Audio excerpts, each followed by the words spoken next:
Vote মিটেছে, ফলও স্পষ্ট, কিন্তু বাংলার রাজনীতিতে এখনও থামেনি লড়াই, কারণ এখনও বাকি কয়েকটা গুরুত্বপূর্ণ আসনের ভাগ্য নির্ধারণ।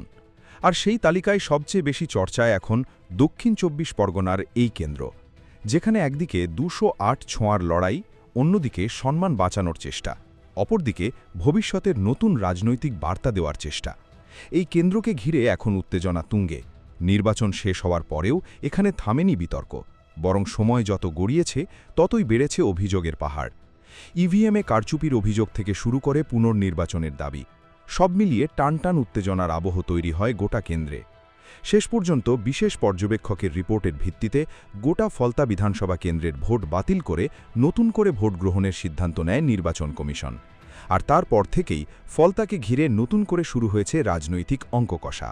গত ২৩ এবং ২৯ এপ্রিল রাজ্যে ২ দফায় বিধানসভা নির্বাচন হয়।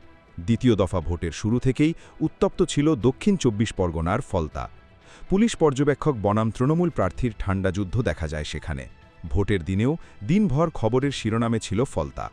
ওই কেন্দ্রের একাধিক বুথে ইভিএমে কারচুপির অভিযোগ ওঠে। ১৭০ এবং ১৮৯ নম্বর বুথের ইভিএমে টেপ লাগানোর অভিযোগ উঠে আসে। শুধু ওই দুই বুথ নয়, আরও কয়েকটি বুথ থেকেও নানা অভিযোগ প্রকাশ্যে আসতে থাকে। বিরোধীরা ফলতার ৩২টি বুথে পুনর্নির্বাচনের দাবি তোলেন। সেই সময় ওই বুথগুলিতে পুনর্নির্বাচন হবে কিনা তার স্ক্রুটিনি প্রক্রিয়া খতিয়ে দেখতে দেশের মুখ্য নির্বাচন কমিশনার জ্ঞানেশ কুমার পশ্চিমবঙ্গের ভোটের জন্য কমিশন নিযুক্ত বিশেষ পর্যবেক্ষক সুব্রত গুপ্তকে নির্দেশ দেন। সেই নির্দেশ মতো পরিস্থিতি খতিয়ে দেখে দিল্লিতে প্রস্তাব পাঠান বিশেষ পর্যবেক্ষক। গত ২ মে গোটা বিধানসভা কেন্দ্রের ভোট বাতিল করে নতুন করে ভোট গ্রহণের সিদ্ধান্ত ঘোষণা করে কমিশন। একদিকে ২০৮ করার বিষয়ে আত্মবিশ্বাসী বিজেপি। সপ্তাহ দেড়েক আগে ২৯৩টি বিধানসভা কেন্দ্রের গণনা হয়। ২০৭টি আসন পায় বিজেপি। ফলতায় জিততে পারলে আসন সংখ্যা বেড়ে ২০৮ হয়ে যাবে, আর সেজন্য কোনো খামতি রাখতে চায় না পদ্মশিবির। মঙ্গলবার বিধাননগরে বিজেপির দলীয় কার্যালয়ে প্রায় ২ ঘণ্টার বেশি সময় ধরে বৈঠক করেন মুখ্যমন্ত্রী শুভেন্দু অধিকারী। উপস্থিত ছিলেন রাজ্য বিজেপির সংগঠন সম্পাদক অমিতাভ চক্রবর্তী, সৌমিত্র খাঁ, শশী অগ্নিহোত্রী এবং জ্যোতির্ময় সিং মাহাতো। অন্যদিকে ফলতা বিধানসভা কেন্দ্রের তৃণমূল প্রার্থী জাহাঙ্গীর খান মঙ্গলবার অবশেষে ফেরেন নিজের বাড়ি।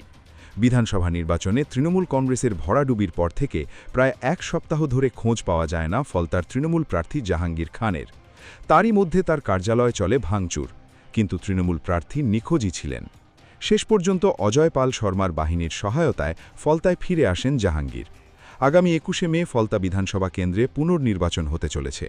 তার আগে নির্বাচন কমিশনের তরফে ডায়মন্ড হারবার পুলিশকে নির্দেশ দেওয়া হয় যে তৃণমূল প্রার্থী যেন ফলতায় ফিরে আসতে পারেন, আর নিজের বিধানসভা কেন্দ্রে পুনর্নির্বাচনের জন্য যেন প্রচার করতে পারেন তৃণমূল প্রার্থী। তারপরে অবশেষে বাড়ি ফেরেন জাহাঙ্গীর। কথাতেই আছে আশায় বাঁচে চাষা। ঠিক সেই জায়গা থেকে দাঁড়িয়ে ফলতার দিকে তাকিয়ে বামেরাও। ২ বছর আগের লোকসভা ভোটের নিরিখে এবারের বিধানসভা ভোটে সামান্য ভোট সংখ্যা কমেছে বামেদের, তবে আসনের নিরিখে কমেছে শূন্যের গেরো। সেখান থেকেই ভবিষ্যতের জন্য আশায় বুক বাঁধা শুরু। ২০২১ সালে বিধানসভা ও ২০২৪ সালের লোকসভা নির্বাচনে শূন্য হাতে ফেরার পর এবার সিপিএমকে জয়ের স্বাদ এনে দিয়েছেন মুস্তাফিজুর রহমান।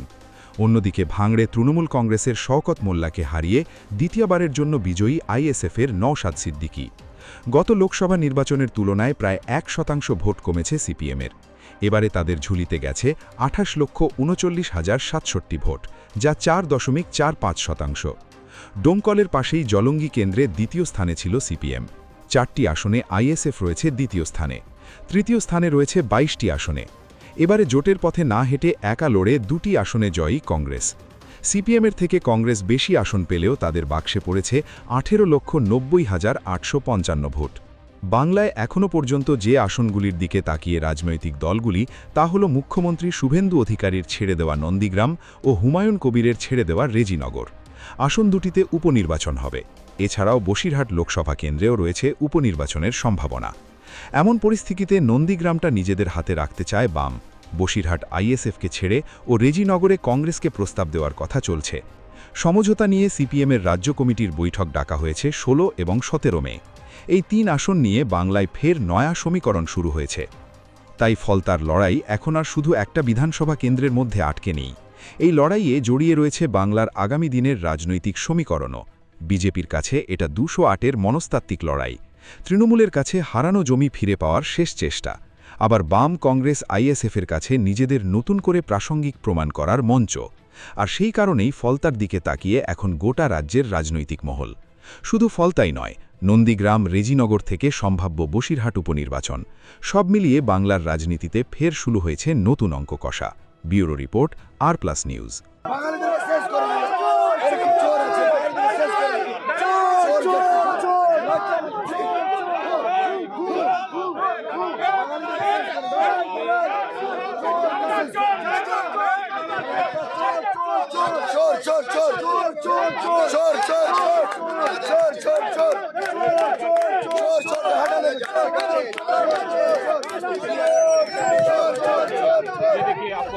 বাংলা ভাষা, বাঙালি অস্মিতা আর হিন্দি আগ্রাসনের বিরুদ্ধে দীর্ঘদিন ধরেই সরব বাংলা পক্ষ।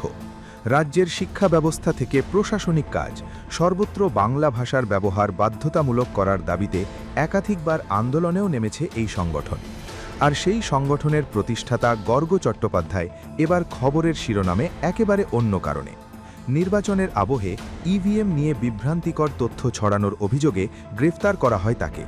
আর এই ঘটনাকে ঘিরেই শুরু হয়েছে নতুন রাজনৈতিক বিতর্ক। নির্বাচনের আগে কমিশনের বিরুদ্ধে শোভাযাত্রায় অনুমতি না দেওয়ার অভিযোগ তোলে বাংলা পক্ষ। তাদের দাবি ছিল পয়লা বৈশাখে শোভাযাত্রা বের করতে চেয়েছিল তারা, কিন্তু তাদের অনুমতি দেয়নি কমিশন। অনুমতি না দিয়ে কমিশন বাঙালির গৌরব এবং সংস্কৃতির ওপর আঘাত হেনেছে বলেও দাবি করা হয়। যদিও কমিশন জানায় আদর্শ আচরণবিধি কার্যকর থাকায় অনুমতি দেওয়া হয়নি। 2026 সালের বিধানসভা নির্বাচনের আবহে গর্গ প্রশ্ন তুলেছিলেন, রাতে দেখে শুনে সিল করে রাখার পরেও ভোট গণনার সময় কেন ইভিএম খারাপ হচ্ছে। ভবানীপুর বিধানসভার ভোটার গর্গ ভোট দিতে গিয়ে বিক্ষোভের মুখে পড়েছিলেন।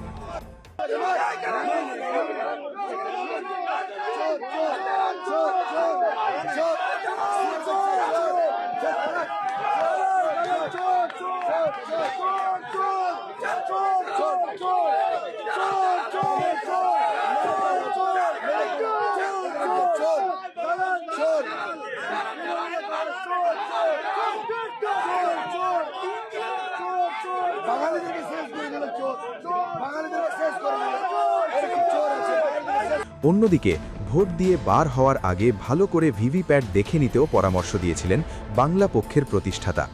রাজ্যে পালাবদল ঘটেছে, সেই পালাবদলের আবহের মাঝে বাংলা পক্ষের প্রতিষ্ঠাতা গর্গ চট্টোপাধ্যায়ের ওপর নেমে এলো খাড়ার ঘা। বিধানসভা নির্বাচনের সময় ইভিএম বা ইলেকট্রনিক ভোটিং মেশিন নিয়ে একাধিক বিভ্রান্তিকর তথ্য সোশ্যাল মিডিয়ায় পোস্ট করা হয়েছিল। সেই সব পোস্টের মাধ্যমে সাধারণ মানুষের মধ্যে বিভ্রান্তি তৈরি এবং নির্বাচনী প্রক্রিয়া সম্পর্কে অবিশ্বাস ছড়ানোর চেষ্টা করা হয়েছে বলেই অভিযোগ তদন্তকারীদের। বিষয়টি নজরে আসার পর নির্বাচন কমিশনের পক্ষ থেকে কলকাতা পুলিশে লিখিত অভিযোগ দায়ের করা হয়। সেই অভিযোগের ভিত্তিতেই তদন্ত শুরু করে লালবাজারের সাইবার সেল। লালবাজারের এক আধিকারিক জানান, গত কয়েক মাস ধরে গর্গ চট্টোপাধ্যায়ের বিভিন্ন social media account, post, live telecast এবং ডিজিটাল কার্যকলাপ খতিয়ে দেখা হচ্ছিল। তদন্তে বেশ কিছু গুরুত্বপূর্ণ তথ্য উঠে এসেছে বলে দাবি পুলিশের। সেই সূত্র ধরেই মঙ্গলবার গ্রেফতার করা হয় গর্গকে। পুলিশের দাবি, শুধুমাত্র মত প্রকাশ নয়, পরিকল্পিতভাবে ভুয়ো তথ্য ছড়িয়ে পরিস্থিতি উত্তপ্ত করার চেষ্টা করেছিলেন গর্গ। তদন্তকারীদের মতে নির্বাচনের সময় তার কয়েকটি পোস্ট দ্রুত ছড়িয়ে পড়েছিল এবং সেগুলি ঘিরে রাজনৈতিক মহলেও ব্যাপক বিতর্ক তৈরি হয়েছিল। বিশেষ করে ইভিএম হ্যাকিং, ভোট গণনায় কারচুপি এবং ফলাফল প্রভাবিত করার মতো অভিযোগ তুলে তিনি একাধিক পোস্ট করেছিলেন বলে অভিযোগ।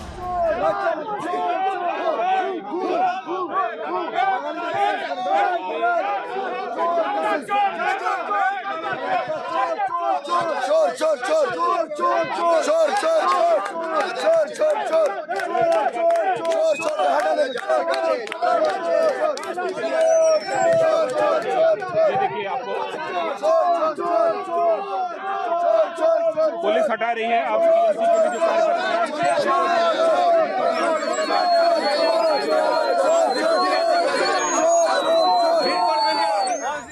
লালবাজার সূত্রে আরও জানা যায়, গর্গ চট্টোপাধ্যায়ের কাছ থেকে mobile phone, laptop, hard disk সহ একাধিক ইলেকট্রনিক ডিভাইস বাজেয়াপ্ত করা হয়েছে। সেগুলি ফরেনসিক পরীক্ষার জন্য পাঠানো হয়। তদন্তকারীরা জানতে চাইছেন, এই পোস্টগুলি তিনি একাই করতেন নাকি এর পিছনে আরও কোনো সংগঠিত চক্র কাজ করছিল। পাশাপাশি তার সঙ্গে কারা নিয়মিত যোগাযোগ রাখতেন এবং কোনো রাজনৈতিক বা অন্য সংগঠনের মদত ছিল কিনা তাও খতিয়ে দেখা হচ্ছে। বিরোধী শিবিরের একাংশের দাবি মত প্রকাশের স্বাধীনতার ওপর হস্তক্ষেপ করা হচ্ছে, যদিও পুলিশের বক্তব্য এটি রাজনৈতিক নয়, সম্পূর্ণ আইনানুগ পদক্ষেপ। অভিযোগের ভিত্তিতে তদন্ত চালিয়েই গ্রেফতার করা হয়। বুধবার ব্যাংশাল আদালতে পেশ করা হয় গর্গ চট্টোপাধ্যায়কে। তাকে 14 দিনের জেল হেফাজতের নির্দেশ দেওয়া হয়। জিজ্ঞাসাবাদের জন্য পুলিশ তাকে নিজেদের হেফাজতে চেয়েছিল। গর্গের আইনজীবী অনির্বাণ গুহ ঠাকুরতা যুক্তি দেন, গর্গ একজন সম্মানীয় অধ্যাপক, তার পোস্টগুলি নেহাতি ব্যক্তিগত। বিচারক বর্তমান পরিস্থিতি এবং মামলার গুরুত্ব বিবেচনা করে জামিনের আবেদন নাকচ করে দেন। আপাতত তাকে জেল হেফাজতে পাঠানো হয়। বাংলা ভাষা, বাঙালি অস্মিতা আর সাংস্কৃতিক অধিকারের প্রশ্ন তুলে যিনি দীর্ঘদিন ধরে সরব ছিলেন, সেই গর্গ চট্টোপাধ্যায় এখন নিজেই আইনের জালে। একদিকে তার সমর্থকদের দাবি মত প্রকাশের স্বাধীনতার ওপর আঘাত হানা হচ্ছে, অন্যদিকে তদন্তকারীদের বক্তব্য সোশ্যাল মিডিয়ায় বিভ্রান্তিকর তথ্য ছড়িয়ে নির্বাচনী প্রক্রিয়া সম্পর্কে মানুষের মনে অবিশ্বাস তৈরির চেষ্টা হয়েছিল। ফলে বাংলা ভাষা ও বাঙালির অধিকারের লড়াই থেকে শুরু হওয়া বিতর্ক শেষ পর্যন্ত পৌঁছল আদালতের কাঠগড়ায়। এখন দেখার তদন্তে আর কি তথ্য সামনে আসে এবং এই মামলা আগামী দিনে বাংলার রাজনৈতিক ও সামাজিক পরিসরে কতটা প্রভাব ফেলে। ব্যুরো রিপোর্ট, আর প্লাস নিউজ।